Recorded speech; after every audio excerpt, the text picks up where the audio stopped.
उत्तराखंड में सरकारी जमीन से अवैध अतिक्रमण हटाने की कार्रवाई की जा रही है। ऐसे में हरिद्वार प्रशासन बड़े स्तर पर सरकारी जमीन से अवैध अतिक्रमण हटा रहा है। अतिक्रमण हटाओ अभियान की जद में धार्मिक स्थल हटाए जा रहे हैं। इसके तहत जब एक धार्मिक स्थल को हटाया गया तो इसको लेकर राजनीति भी तेज हो गई, जिसे लेकर कांग्रेस उग्र दिखाई दे रही है।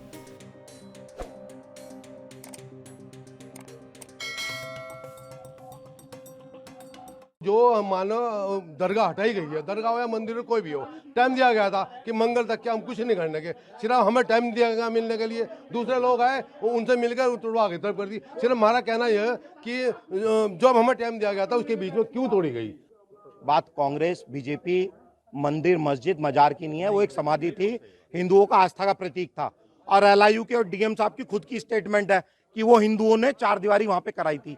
डीएम साहब का खुद का स्टेटमेंट था कि जब तक हाई कोर्ट में निर्णय है मैं कुछ नहीं करूंगा, 7 दिन का समय दे रहा हूं। फिर ऐसी क्या समस्या आ गई कि उन्होंने तुरंत तोड़ दिया। और अभी भी वो तिनक के उठ के कह रहे हैं हाँ मैं अपने वादे से पलट गया। अब पलट के तो भैया हम क्या कर सकते हैं, सरकार इनकी है। मुझे तो लगते हैं डीएम साहब हमारे मजबूर है, विवश है, और भाजपा सरकार की बड़ी सोची समझी साजिश है। आप 400 साल पुरानी समाधि को आप एक मूर्ति से कंपेयर कर रहे हो, करो भाई, अगर आप ऐसा करना चाह रहे कीजिए। आपको माहौल खराब करने का शौक है, आप कीजिए, आप भोगोगे उस चीज को। रोड एनक्रोचमेंट की तो बात है, कौन सा रोड चौड़ीकरण हो रहा है? लक्सर के रोड को भी तो चौड़ा करने का काम करा गया था। लोगों का वक्फ बोर्ड में ये मजार जो थी, ये समाधि थी, ये वो नामांकित थी। क्या वक्फ बोर्ड को विश्वास में लिया गया? क्या उनसे पूछा गया? गाइडलाइन क्या है? क्या आप सुप्रीम कोर्ट को आड़ बना के क्या राजनीति करने का काम कर रहे हैं डीएम साहब, या भाजपा सरकार कर रही है? गाइडलाइन आपने पढ़ी है सुप्रीम कोर्ट की कि सुप्रीम कोर्ट की गाइडलाइन क्या है? क्या उसमें यह लिखा हुआ है कि 400 साल पुरानी आस्थाओं को तोड़ दो?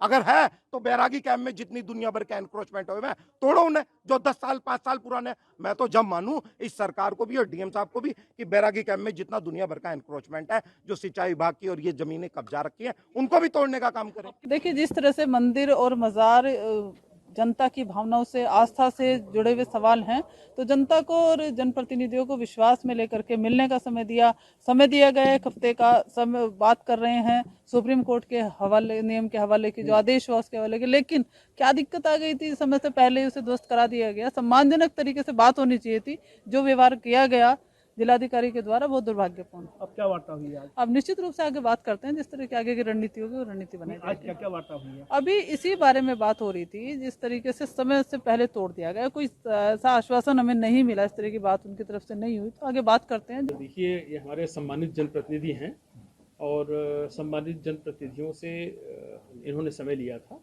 सभी को समय दिया गया था।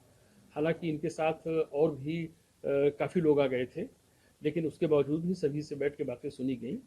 मेन इशू वही उनका कहना था, लेकिन ऐसी जो उनके द्वारा कहा जा रहा है ऐसा कोई आश्वासन भी इनको नहीं दिया गया था।